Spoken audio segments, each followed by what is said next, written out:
Pourquoi donner et plus spécifiquement pourquoi donner à l'Église catholique ?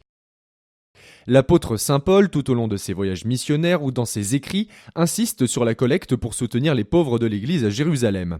En fait, pour lui, il s'agit de beaucoup plus que d'aider des indigents. Le don, à travers cette collecte, est un signe de communion entre les disciples du Christ. Donner aux pauvres, c'était mettre en œuvre l'Évangile en imitant le Christ. Donner est un acte essentiel, une sortie de soi indispensable à notre vie. Que serait la vie humaine sans don ? Eh bien celui qui donne, même peu de choses, se préoccupe des besoins de l'autre. Car dans le don vécu pleinement et dans toutes ses dimensions, chacun reçoit et donne à la fois. Le donateur se met en position de recevoir et d'apprendre de celui auquel il donne.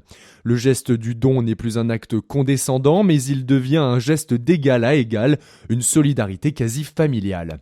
Ainsi, donner à l'Église est plus qu'un devoir ou un besoin, c'est reconnaître que l'Église vous apporte, qu'elle vous donne ce qu'elle a de plus précieux, à l'image de Pierre et Jean au boiteux de la belle porte. De l'argent et de l'or, je n'en ai pas, mais ce que j'ai, je te le donne, au nom de Jésus-Christ le Nazaréen, lève-toi et marche. Et l'Église donne Jésus lui-même, celui qui nous relève et nous permet de marcher. Si par définition un don est gratuit, que ta main gauche ignore ce que fait ta main droite, il est légitime que le donateur s'interroge sur l'utilisation de son don.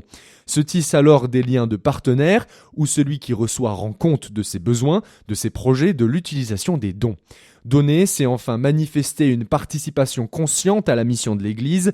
C'est un signe de communion pour que l'Évangile continue à être annoncé, pour que le Christ continue à être connu et que l'Église catholique dans l'Allier puisse répondre à celles et ceux qui se tournent vers elle. Et n'oubliez pas, comme le rappelle Saint Paul en citant Jésus dans ses adieux à Millet, il y a plus de joie à donner qu'à recevoir.